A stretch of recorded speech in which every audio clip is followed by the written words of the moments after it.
Are you okay? Why are you outside by this time? I was locked out. Sorry about that. Let's look for how to keep you dry till tomorrow morning. Thank you so much. And that's how it started. They said money could buy anything. But they never told Loretta that all the millions in her father's account couldn't buy her peace and the love she craves. On the outside, she had it all.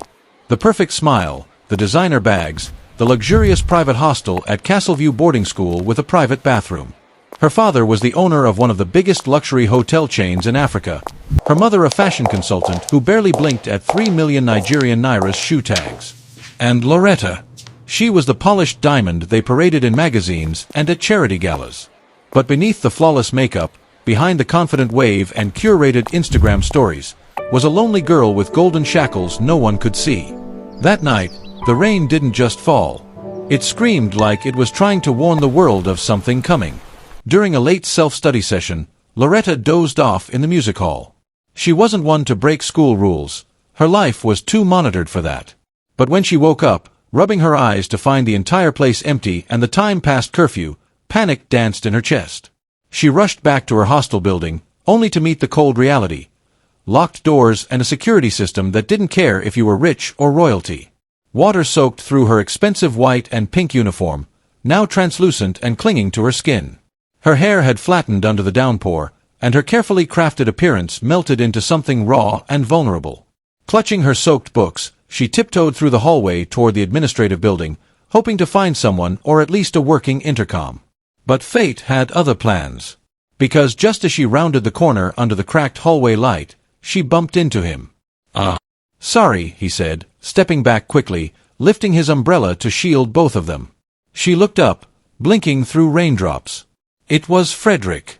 Fredrick was the scholarship boy.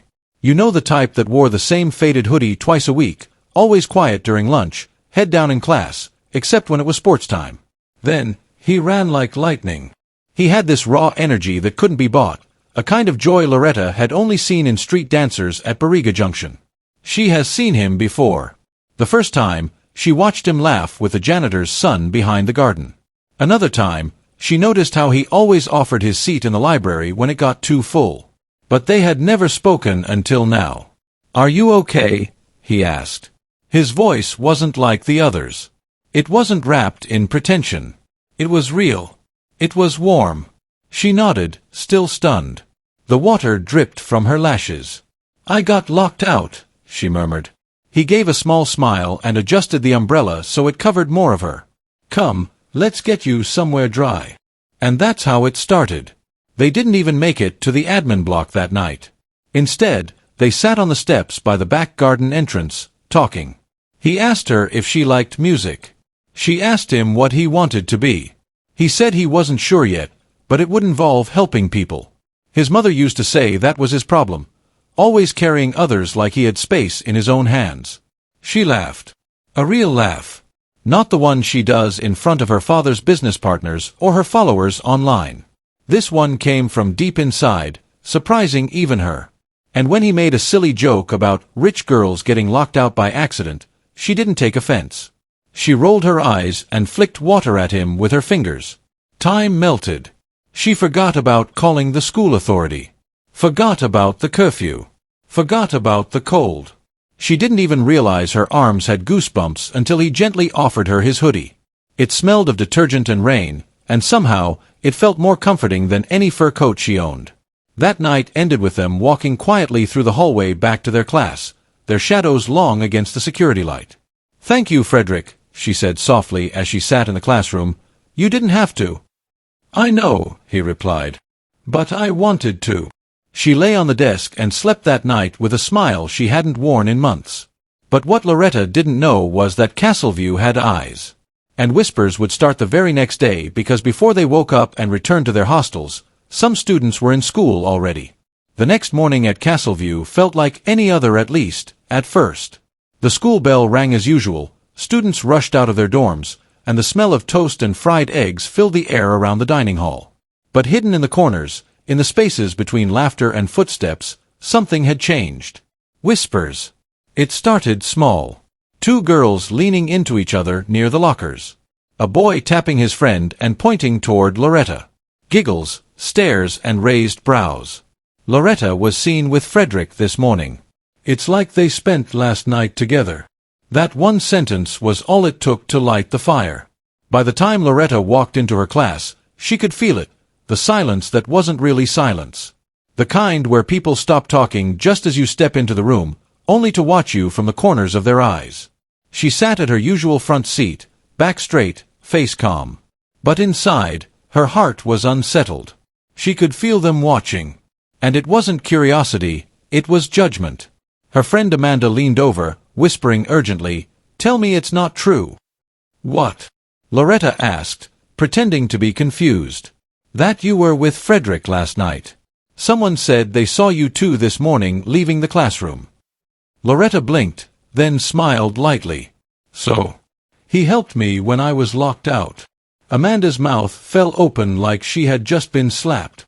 "You're joking, right? Loretta, that boy, he's not one of us." Loretta didn't respond. She turned to her textbook, her fingers suddenly cold. But her mind was not in class. She kept replaying that moment, the umbrella, his kind smile, the hoodie. The way he said, "I wanted to." It wasn't a mistake. It was kind. And kindness was rare in her world. During lunch, things got worse. She stepped into the cafeteria, tray in hand, walking past tables filled with perfectly dressed students. Normally, those tables would part like the Red Sea for her to sit. But today, the air shifted. One of the boys near the basketball team table laughed loudly and said, "Hey Loretta, does Frederick eat with a golden spoon too? Or should we get him one?" Laughter exploded across the room. Loretta stopped in her tracks. For a second, she froze. Then, slowly, she turned around, smiled tightly, and said, "You should ask him yourself. At least he's brave enough to speak his mind. Unlike you." And with that, she walked straight out of the cafeteria. Later that day, the storm reached the teachers. Loretta was called to the principal's office. The woman behind the desk, Principal Adeyemi, looked over her glasses with concern. "Loretta, you are one of our brightest students. You know that, right?" "Yes, Ma." "Your father is one of our biggest sponsors. His name means a lot to this school."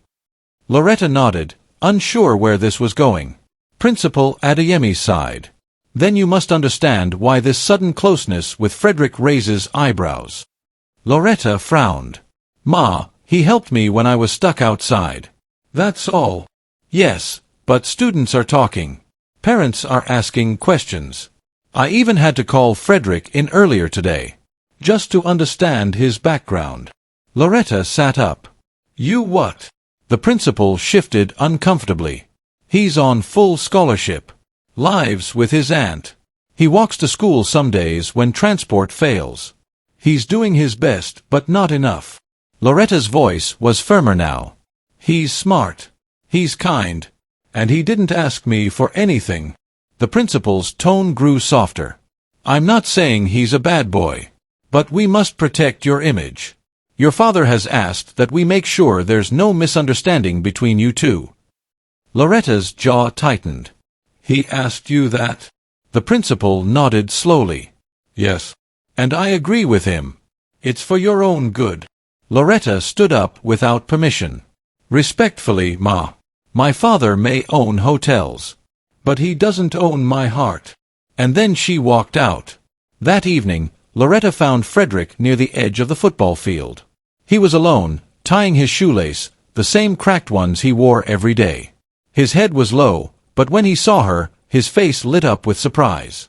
"Loretta," he said softly, "I heard they called you in too." She sat beside him on the grass, ignoring the way the cold dampness seeped into her skirt. "They're scared," she said, staring ahead at the twilight sky. "Scared of something real." Frederick looked down. "I didn't mean to cause trouble." "You didn't," she replied. "They just don't understand. You showed me more kindness in one night than anyone in this school has shown me all year." He chuckled dryly. "I'm not rich. I don't fit in here." She turned to him, eyes sincere. "Maybe that's exactly why you matter." Frederick was quiet for a moment, then said, "If you stay near me, they'll keep making life hard for you." "Let them try," she said. They sat there for a while, not speaking. Just breathing. Just being the rich girl in her fancy world and the boy with dreams in old shoes. And somewhere in that silence, something began to bloom.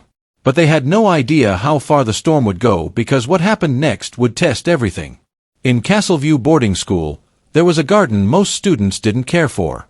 It wasn't part of the tour, it didn't appear in the school brochures, and it had no Wi-Fi signal. The flowers weren't arranged like a magazine spread. The grass grew a little too wild. But there was something magical about it, especially in the evenings when the sun dipped low and the shadows stretched long. That forgotten garden became their secret world. Every day after class, when the stairs grew too loud and the rumors spread like wildfire, Loretta would sneak out with a book in hand, pretending to study by the fountains. Frederick would show up minutes later, his backpack slung over one shoulder, his eyes searching for her before he even sat down. Here, no one called him a nobody. And no one reminded her she was a somebody. "I brought chin-chin today," Frederick said one afternoon, unwrapping the small paper bag. "It's not from the dining hall. My aunt made it." Loretta smiled, popping one into her mouth. "It tastes better than anything the school chef makes." "You're just being nice." "No," she said firmly. "I'm being honest." Their talks weren't romantic. Sometimes they discussed books, sometimes dreams. She told him how she hated being paraded around like a brand. He told her about his younger sister back home who still called him Big Genius, even though he hated math. One day, Loretta asked, "If you could change anything about your life, what would it be?" Frederick thought for a moment. "Nothing." Her eyes widened. "Nothing." He smiled. "I mean, yes, money would make life easier. But if I changed anything, I might not have met you." She looked at him not like the popular girl studying a project, but like a girl falling into something deeper than she could explain. Everyone knew Loretta as the girl who had it all. The perfect grades. The perfect style. The powerful last name. But behind the polished smile was a truth she never told. She was surrounded, yet alone. Her friends weren't really friends. They were her father's friends' daughters, carefully placed around her to keep the image intact. They didn't know her favorite color, her fears, or the fact that she sometimes cried into her pillow at night. She was an ornament. Displayed, admired but never truly touched. And then came Frederick. Not with wealth. Not with designer shoes or a family name people bowed to. He came with something rarer, genuine care. Frederick didn't care about her last name. He didn't ask for favors. He didn't treat her like she was too fragile to joke with. He saw her and little by little, he started pulling down the walls she'd built around herself. When she complained about how exhausting it was to always be perfect, he didn't tell her to be grateful. He told her, "You don't owe anyone perfection, Loretta. You owe yourself peace." When she tried to hide her feelings behind a fake smile, he'd tilt his head and say, "Don't give me the magazine smile. Give me the real one." And somehow she did. When she talked about feeling trapped in a life she didn't choose, he didn't tell her to, just accept it. He listened. Quietly. Fully. Like her voice was the only one that mattered. And it wasn't just his words, it was what he did. He took her to places that had nothing to do with money. The little garden behind the gym. The suya stand that smelled of spice and smoke. In those moments, she wasn't Loretta Lawson, the heiress. She was just a girl eating puff-puff and laughing too loud because the boy next to her made life feel light again. One day, in the garden, Loretta asked, "Frederick, do you think I'm fake?" He looked at her before saying, "No. I think you're real. You've just been wrapped in the wrong packaging." That was the day she cried in front of him for the first time. Not because she was sad, but because someone had finally given her permission to exist without pretending. Frederick didn't rescue her with grand gestures. He rescued her with consistency, attention, and truth. And slowly, Loretta began to see herself again, not as the world's polished doll, but as a young woman who could breathe without permission. She stopped wearing things she hated just because they looked expensive. She started laughing without checking who was watching. She began speaking up, even when her voice shook. She was still smart. Still wealthy. Still beautiful. And now she was free. But outside their little bubble, Things were boiling. Loretta's father had found out. Not just the whispers. Not just the umbrella story. But everything. That weekend, while she sat in the garden waiting for Frederick, her phone buzzed. It was her father. "Where are you?" he asked, voice sharp. "Just reading by the garden." "You mean sneaking around with that boy again?" Loretta froze. "You're spying on me? I pay over 5 million naira per term to keep you focused. Not to chase after boys from the gutter." Her hands trembled. "He's not from the gutter." "Don't be foolish, Loretta. You're the future face of my company. Do you know how easily a scandal can spread? One blurry photo. One headline. That's all it takes." "He's not trying to use me," she said, her voice cracking. "He's never even asked me for anything. And that's supposed to impress me? You're not his charity mission, Loretta. You're my daughter." "I'm not your puppet," she snapped. There was a pause. Then his voice dropped lower. "Come home next weekend. We need to talk in person. And I want that friendship ended before then. Do you hear me?" The line went dead. That evening, she didn't tell Frederick about the call. She couldn't. But he noticed she was quiet. "Are you okay?" he asked. She nodded too quickly. "Just tired." But deep inside, something was shifting. A storm was building. And it wasn't just her father. The next morning, Frederick was summoned again to the principal's office. For the second time in a week.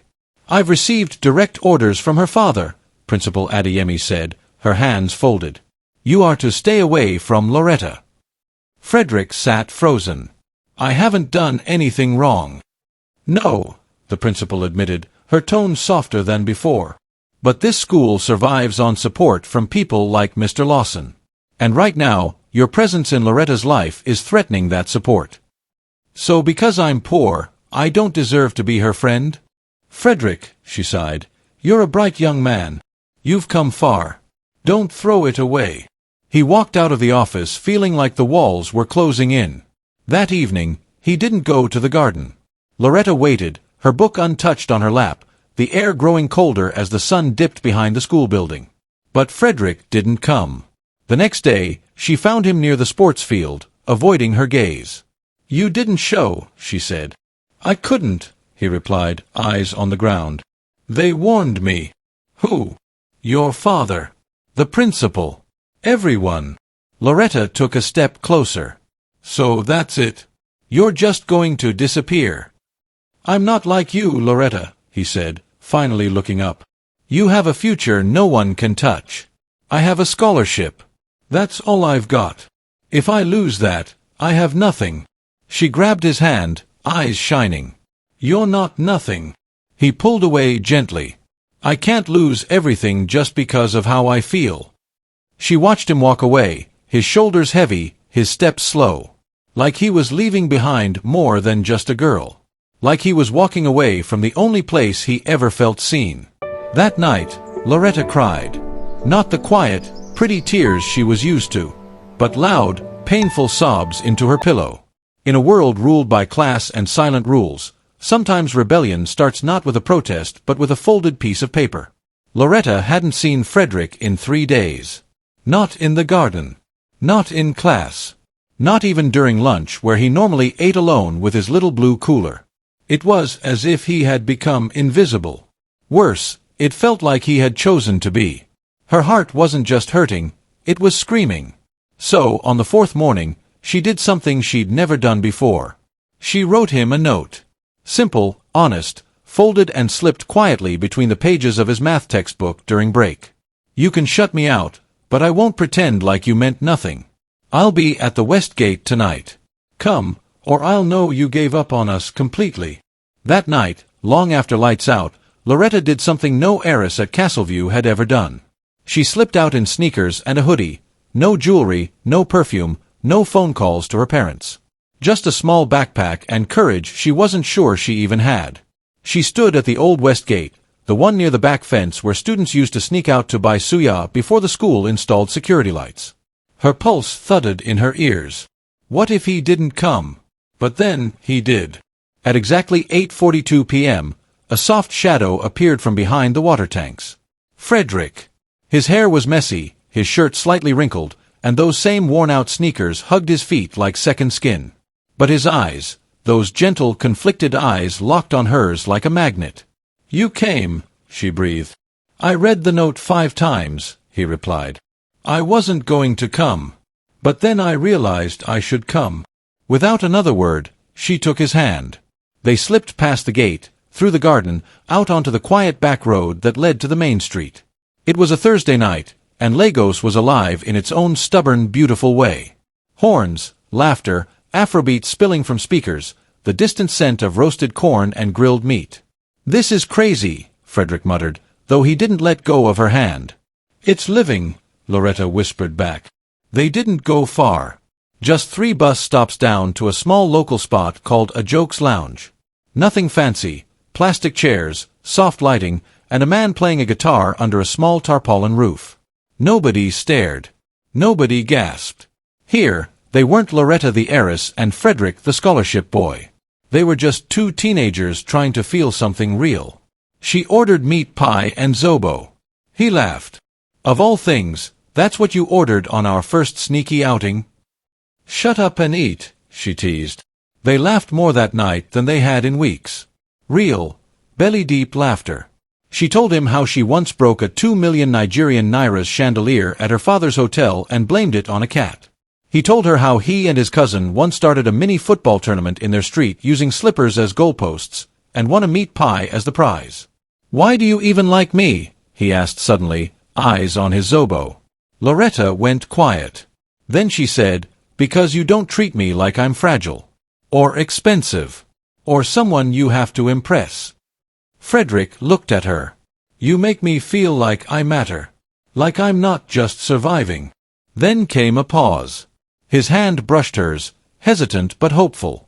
And slowly, like a secret only the night could hold, their fingers laced together. They stayed until it was late. But neither of them cared.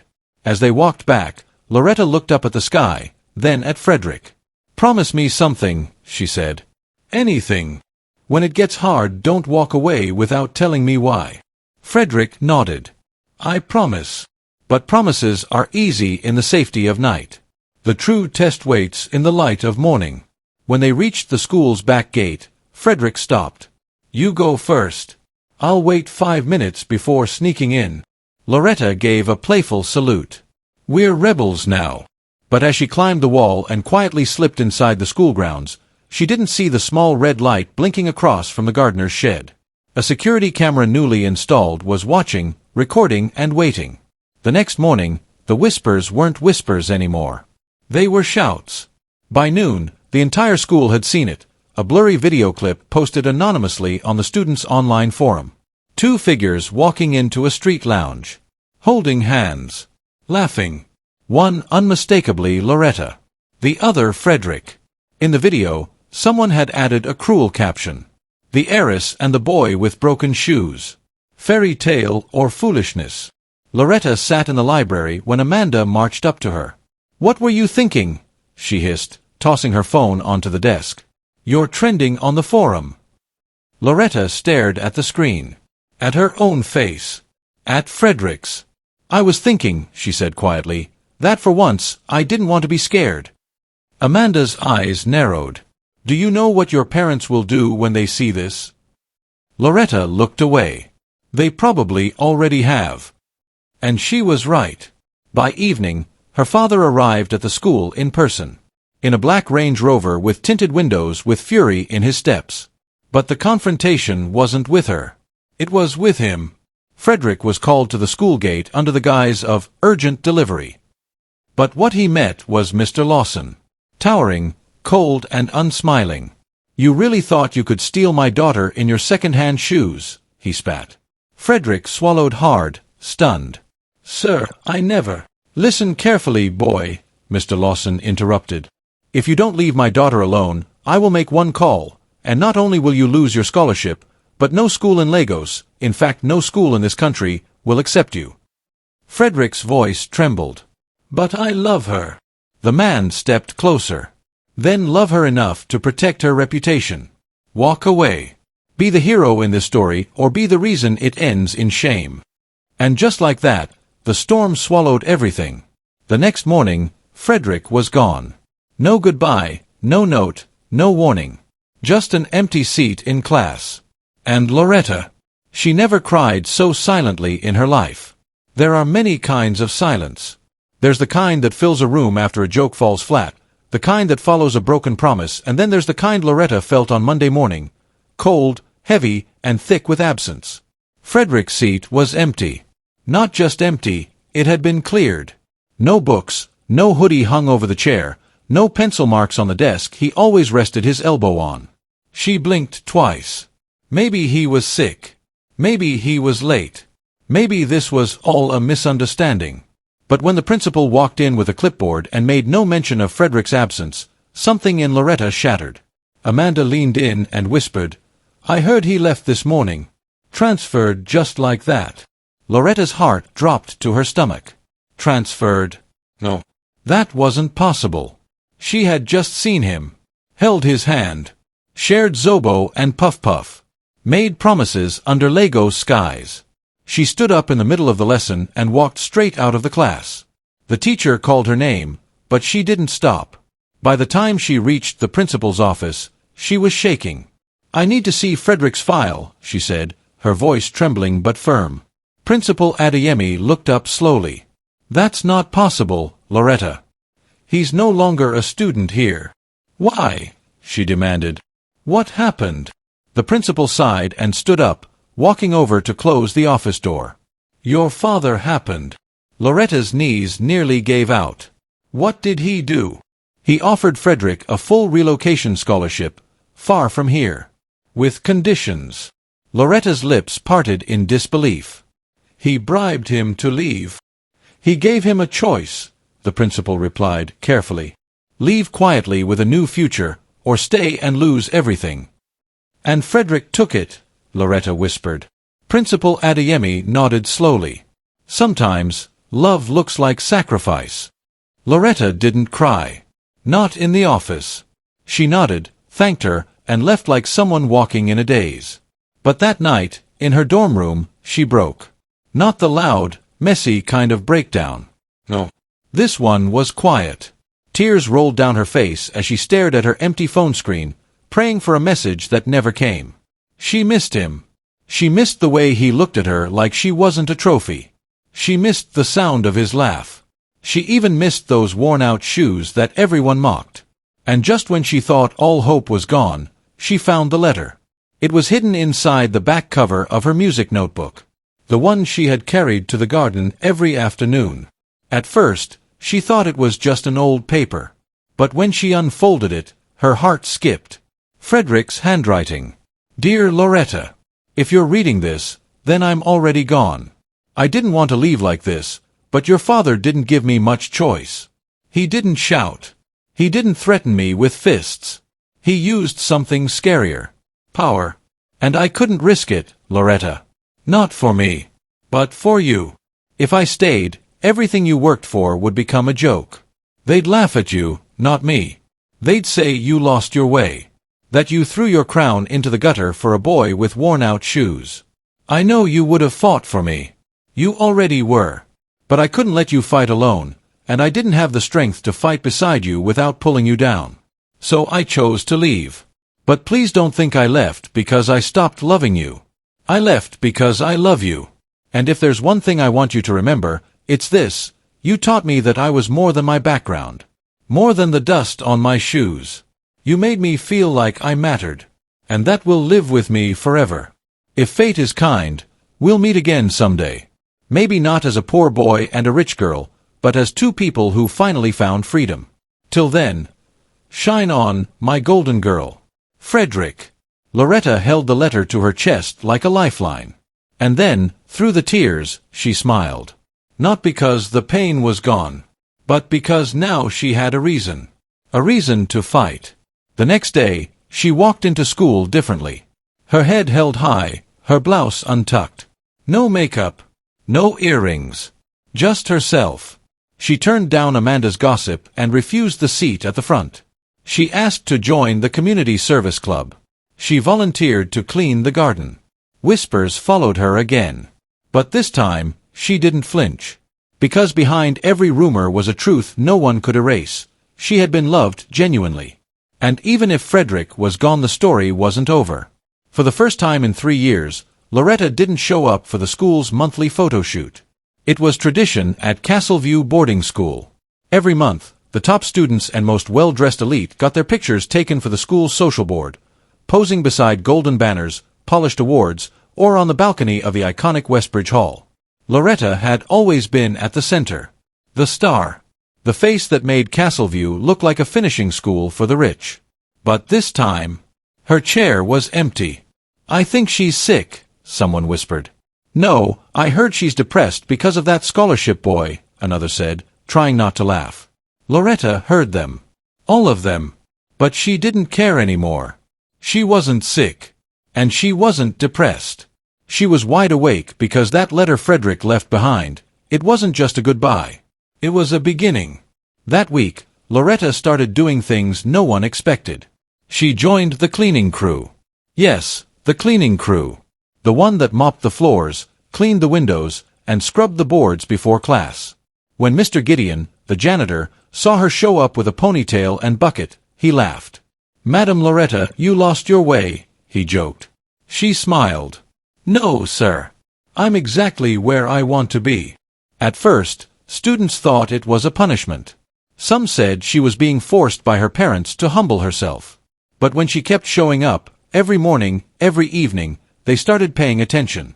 She also started using her voice. Not the soft, polished one for school debates. The real one. She stood up in class when a boy made fun of another student's worn-out backpack and said, "Maybe if we stopped judging people by their zippers and shoes, we'd actually learn something real." When her history teacher said, "The rich built this country," Loretta raised her hand and replied, "Actually, the rich profit from what others build." Even Amanda, who once controlled the hallway with her sharp tongue, began to shrink in Loretta's presence. "You've changed," she said one afternoon as they passed each other in the library. Loretta looked her straight in the eye and replied, "No. I just stopped pretending." But she wasn't just trying to prove a point to others. She was trying to find herself again. And part of that journey meant going back to the garden. It had been 2 weeks since Frederick left. The flowers were still blooming, even though no one was there to admire them. The bench where they once sat was dusty, and the breeze carried soft echoes of old laughter. Loretta sat there, fingers brushing the back cover of her music notebook where his letter had been. She pulled out a fresh sheet of paper and began to write. "Dear Frederick, you said I was never meant for a cage. Well, I've started unlocking the bars. You were right. The silence here is loud. But I'm learning how to speak without fear. I've stopped trying to impress people who don't care about who I am. I'm not wearing designer shoes. I'm wearing sneakers I actually like. I'm not performing for cameras. I'm performing for my own peace. And Frederick, you didn't break me by leaving. You woke me up. Wherever you are, thank you. Loretta." She folded the letter and tucked it under the bench. Maybe someday he'd find it. Maybe not. But it felt good to leave a piece of herself in the place where their story began. That weekend, Castleview hosted its annual Founders Gala, a lavish event where parents flew in, students dressed like royalty, and the school showed off its brightest stars. Loretta's father, Mr. Lawson, had already arranged her outfit. A pearl-white dress imported from Italy. A speech prepared by his assistant. A private table near the board of directors. But Loretta had her own plans. She wore a simple navy blue gown. No makeup. No stylist. No bodyguards. And when she was called on stage to give the model student address, she paused, took a deep breath, and did the unthinkable. She tore up the prepared speech and spoke from her heart. "I've stood on this stage before. Many times. Smiling. Saying what I was told to say. Wearing what I was told to wear. Being who I was told to be." Murmurs filled the hall. Her father shifted in his seat. "But tonight, I want to say something real." She looked directly at the students sitting in the audience, the ones in clean suits and the ones in patched clothes. "I've seen how easy it is to forget people because of how they look. I've watched kind hearts get ignored because their shoes weren't shiny enough. And I've lived in a cage that looked like a palace. The room went silent. And I've learned that kindness is louder than money. That courage isn't about winning debates, it's about standing up for someone when the world tells you not to. She paused. And sometimes, love finds you in the most unexpected places and changes you forever. This is me telling us to love everyone no matter their background. The applause started slowly, then grew louder, until the whole room was on its feet. Even the teachers. Except one man. Her father. His jaw was clenched. His eyes were cold. But Loretta didn't flinch because this time she wasn't speaking for him. She was speaking for herself. That night, as she walked back to her dorm alone, a security guard quietly approached her. "Excuse me, Miss Loretta," he said, handing her a small envelope. "There was a visitor at the back gate today. Left this for you." Loretta's heart jumped. She opened the envelope with shaking hands. Inside was a note written in familiar handwriting. Just 3 words. "I'm not far." It didn't make sense. Frederick had transferred. His seat had been cleared. His name had been erased from the school system as if he never existed. And yet he was nearby. That night, Loretta couldn't sleep. She sat by the window of her dorm room, clutching the note in one hand and staring at the stars. Her mind ran wild with questions. Was he hiding? Did he come back for her? Was he in danger for even sending this? But one thing was certain, he was still close, and that meant she wasn't alone. The next few days felt strange. Loretta went about her routines, classes, garden cleaning, library volunteering, but she was watching everything more closely now. Listening to footsteps. Glancing behind bushes. Looking for a sign. Frederick never appeared. Not once.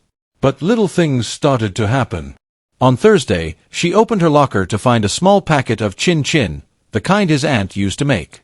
No note. Just the snack, wrapped in brown paper. On Friday, she found one of her missing earrings taped to the back of her seat in music class. It was all quiet. But intentional. He was watching. Carefully.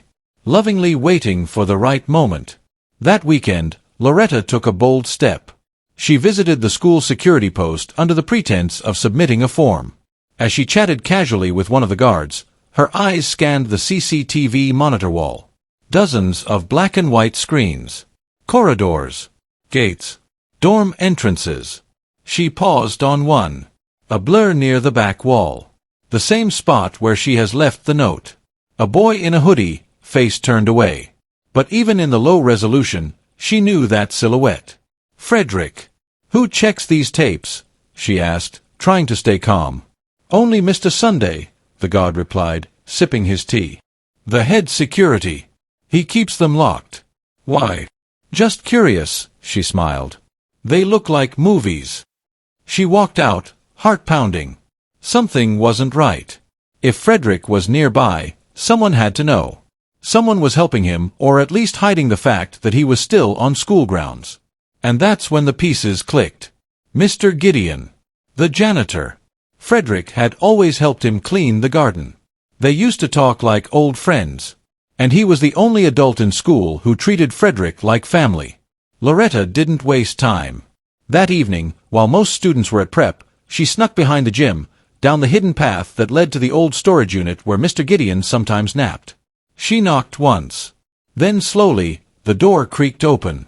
And there he was. Frederick. His hair was longer. His eyes tired. But it was him. Loretta froze. For a second, she didn't know whether to scream, cry, or run into his arms. He spoke first. "I told you I wasn't far." She stepped forward slowly. "Why are you hiding?" "I had to leave, like I said. But when I got to the new school, I couldn't breathe. Everything felt wrong. Cold, fake, and I couldn't stop thinking about you. So I decided to take a 2 weeks break." "But how did you get back in?" "Mr. Gideon helped. I begged him not to tell anyone. I've been sleeping here. Working in the garden when no one's looking. Watching from shadows. I just needed to see you again." Loretta didn't wait anymore. She ran into his arms, holding him tight like he was air and she hadn't breathed in days.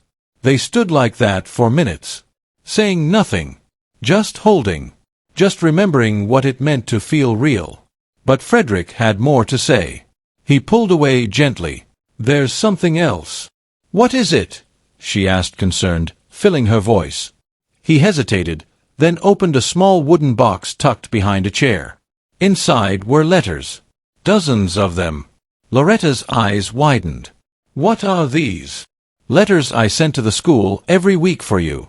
But none of them were delivered. Mr. Sunday, the head security, always intercepted them. Your father paid him off. Said any contact from me should be destroyed." Loretta felt her knees buckle. "All this time I thought you abandoned me." "I never did," he said softly. "I fought. Every day." Tears rolled down her cheeks as she sat on the dusty floor, picking up letter after letter. One said, "I miss your garden laugh." Another, "I'm trying to become someone worthy of you, but I don't know what that even means anymore." And another, "Please don't forget the way we held hands. That's the only warmth I have right now." She looked up at him, heartbroken and healed at the same time. "We can't keep hiding," she whispered. "I know," he replied. "But I can't stay much longer. They're tightening security. Mr. Gideon thinks someone suspects something." "Then let's make this count," she said. "One last moment. One last memory." That night, under the stars behind the garden wall, Loretta and Frederick lit a small candle. She played a soft tune on her phone, one of the songs they heard that night at a Jokes lounge. And they danced slowly but quietly. He held her like she was the only thing left in the world that made sense. And she held him like she never wanted to let go again. When the candle burned out, Frederick kissed her forehead and whispered, "No matter where I go, part of me will always stay in this garden." And Loretta, through quiet tears, replied, "And part of me will follow you wherever that road leads." They didn't say goodbye. Because this time, goodbye didn't feel strong enough. The next morning, Castleview was unusually quiet. But inside Loretta's chest, a storm was brewing. She spent the entire night replaying every second with Frederick, his letters, the stolen moments, their final dance in the dark. Her heart was full, yet her mind was at war. How much longer could they keep hiding? Frederick deserved to walk through the front gates, not crawl through shadows. He deserved a future that didn't depend on fear. So she made a choice. One that would either change everything or burn it all to the ground. The next morning, during a school assembly, Loretta raised her hand. The hall went silent. Principal Adeyemi looked confused. "Yes, Loretta. I'd like to say something to the school. Please." There was a pause. Whispers. But eventually, she was handed the mic. And with her heart pounding and her truth on fire, Loretta walked to the center of the stage. "This school has taught me how to speak," she began. "But no one prepared me for the moment I'd have to speak against it." The students sat upright. Phones slipped into camera mode. I've watched too many people get ignored because they're not from rich homes. Because they wear second-hand shoes and bags. Because they don't speak with polished accents. She paused. "I fell in love with one of them." Gasps exploded through the hall. "My name is Loretta Lawson. I'm the daughter of one of the wealthiest men in this country. But the person who made me feel the most seen, the most human, was a boy this school tried to erase." She turned to the principal. "Frederick is still here. He's been hiding because the truth was never welcome." The camera flashes. Students whispering wildly. And then everything fell silent again because Frederick was walking into the hall through the front door, head held high, wearing his worn-out shoes and tattered backpack like armor. It was the bravest walk of his life. He joined Loretta on stage. The students had never seen anything like it. The richest girl in school, standing side by side with the poorest boy. And yet, they fit together like pieces of a story that was always meant to be. "Some of you laughed at me," Frederick said, taking the mic. "Some of you said I didn't belong. But the truth is, I never wanted to belong to your games. I just wanted a chance to grow, to learn, to matter. Please, I am not asking for much. I want to be accepted like every other student and be able to talk freely with anyone without restrictions." He looked at Loretta. And she made me believe that was possible. I know that the school, students and parents can make that happen too. The crowd didn't cheer. They didn't clap. They stood. Every single student. One by one. Even Amanda. Even the ones who once mocked him. And then the applause began. Louder than ever. 2 hours later, Loretta's father arrived on campus. The entire admin building froze. He wasn't shouting, but his presence thundered. He marched into the principal's office, face stone cold. Loretta was already waiting inside. "You've embarrassed me on a national level," he said, tossing his phone on the desk. Headlines were already circulating. Heiress defies billionaire father at school assembly. Love or madness? Lawson's daughter makes bold move. Loretta looked him in the eye. "Maybe if you listened, I wouldn't have to shout." "This boy has nothing," he snapped. "No future. No connections. He is not your equal. And yet, he treats me better than anyone with a title ever has. You're throwing away your life." "No, Dad," she said calmly. "I'm finally living it." Her father was silent. The fury in his face began to turn into something else. Not understanding, but fear. Because for the first time, his daughter wasn't afraid of him. Just then, the door opened again. Frederick stepped in. Quiet. Respectful. But unafraid. "I didn't ask her to fight for me," he said. "But she did. And I won't let her stand alone." Mr. Lawson's eyes narrowed. "You want to be a hero?" "No, sir," Frederick replied. "Just a man with a spine." For a moment, it felt like a war would break out right there in that room. But Mr. Lawson didn't explode. He looked at his daughter one last time. Then at Frederick. Then he walked out. No words. Just silence. But not the kind that wins. The kind that surrenders. Later that night, as Loretta and Frederick sat by the garden bench one last time, she asked, "What happens now?" He smiled. "We've already made history. But we still have to face the consequences." He took her hand. "And we'll face them together." And as the school buzzed with headlines, as parents called and debates broke out across social media, one thing was certain. Castleview would never be the same again. And neither would they. The world outside Castleview moved too fast. Within 24 hours of the assembly, the school was flooded with media calls. Parents threatened to pull their children out because they don't want their children to associate with low lives. Anonymous messages flooded Loretta's social media with words that stung like knives. "You embarrassed your family. Hope you marry him under a bridge. What's next? Dating the school janitor." But amid the chaos, Loretta stood firm. Her decision had sparked something bigger than her. And now the system wanted revenge. It started quietly. Frederick was told to leave the school, pending further review. The principal, caught between the board and public pressure, claimed it was a safety measure. But everyone knew what it really was: punishment. Loretta stormed into the admin office the moment she heard. "You're kicking him out again because of me," she said, her voice low but burning. Principal Adeyemi sighed. "The school is under pressure. Sponsors are pulling out. We need time to..." "To what?" "Wash me off the brochures." "Loretta." "No. You want to protect your reputation? Fine. But don't lie to my face while throwing an innocent person out the back door. This is his final year in secondary school. Did you even care how he would easily fit in another school?" She left the office shaking with rage. She knew what she had to do next. She made a video. Not a TikTok. Not a cute Instagram reel. A raw, unfiltered, straight-to-camera video. "I'm Loretta Lawson. I'm the top student at Castleview. And today, I'm calling out the school I once called home." She exposed the threats. The cover-ups. The hidden letters Frederick sent. She showed screenshots.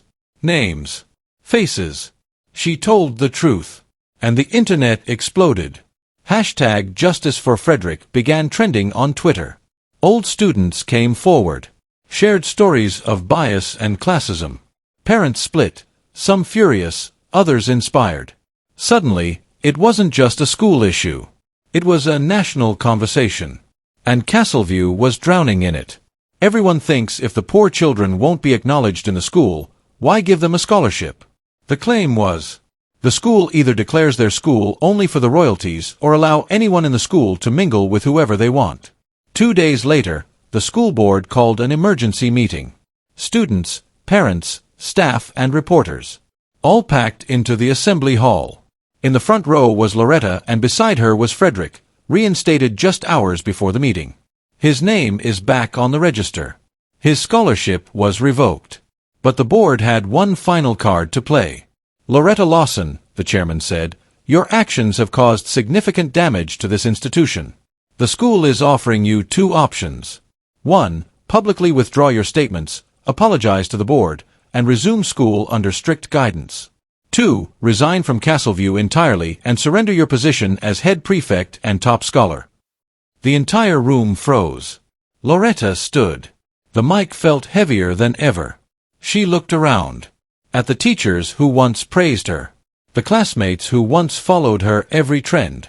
The people who only saw her as the rich girl with perfect scores. And then she looked at Frederick. The boy who stood with her when it cost everything. She turned back to the board. And smiled. I choose the 3rd option, she said. Whispers erupted. There's no 3rd option, the chairman snapped.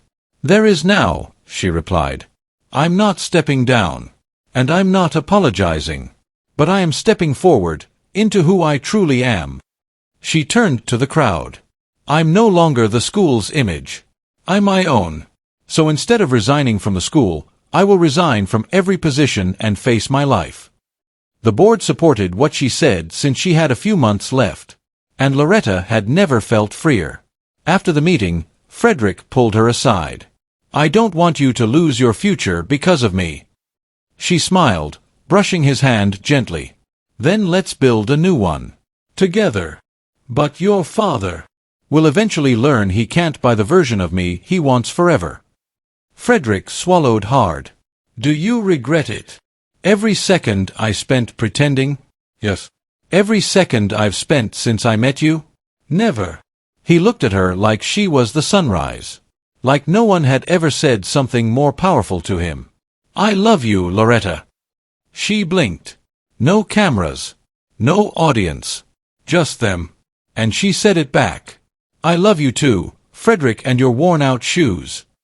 But as the lights dimmed on Castleview's scandal, something unexpected happened. Mr. Lawson, the billionaire himself, released a public statement to apologize on behalf of his daughter. My daughter has made choices I did not understand. But I now realize, perhaps she sees something in that boy that the rest of us forgot to look for, character. She will remain my daughter. And I will stand beside her, whether I like him or not. I am sorry to push her and the school too far. The internet erupted again. But this time with hope. And Loretta went to visit her father that weekend to specially appreciate him for letting her live freely. Everything continued like nothing happened. Except this time, the school stopped classifying students by their backgrounds. Loretta and Frederick's friendship blossomed. They studied together and wrote their final exams with joy. The day of graduation came like a sunrise after a long storm. The Castleview Auditorium was decorated in gold and white. Banners hung high. Parents dressed like royalty. Cameras flashed. The air smelled of new beginnings, but also bittersweet endings. Loretta stood in front of the mirror in her dorm room, wearing her graduation gown. No pearls. No diamonds. Just her, in braids and confidence. She took one last look around the room that had witnessed every version of her, polished, broken, rebellious, and now real. Frederick stood outside, holding a single sunflower. His suit still looked borrowed, but this time, his shoes were polished, not new, just clean. The cracks were still there, but he wore them like medals. They walked into the auditorium side by side. Heads turned. But no one whispered anymore. Because now they were a story. A symbol. A movement. When the principal began to read the honors, everyone waited. Loretta Lawson, top graduating student with distinction. Applause filled the air, but Loretta didn't walk up alone. She stepped forward and took the mic. I've always been taught to be perfect. To smile for photos, ace my tests, and protect my family name. But the truth is, perfection is a prison. I found freedom in the most unexpected place, beside someone the world said wasn't good enough. She turned to Frederick, who stood at the side of the stage. And today, I want to rewrite the ending. She took her award plaque, walked down the stairs, and handed it to him. Because I would never have made it here if not for you. A hush fell over the hall. Then something happened no one expected. The entire hall stood up. Not for Loretta, but for Frederick. They clapped. Some cried. Even teachers who once turned away had tears in their eyes because Frederick came out second. And in that moment Frederick smiled. The boy with worn-out shoes had just walked into history. Outside, under the bright Lego sun, reporters surrounded them. "What's next for you two?" one asked. Loretta looked at Frederick. He looked at her. And then, with hands locked like they were made for each other, they answered together. "We're going to live." 4 years later, Loretta launched a scholarship foundation in Frederick's name for students who had dreams bigger than their wallets. Frederick graduated with a degree in social development and began mentoring boys from underfunded schools. They traveled. They built. They loved. And everywhere they went, people whispered, "That's the girl who gave up everything for a boy with nothing." But the truth? She didn't give up anything. She found everything. So if you're watching this, and you've ever been told you're too poor to be loved, or too rich to be yourself, remember this. Sometimes, the best things in life don't look perfect. And sometimes, wealth finds the treasure no one else saw. Not in gold but in love. Thank you for watching today. Remember to like and subscribe for more.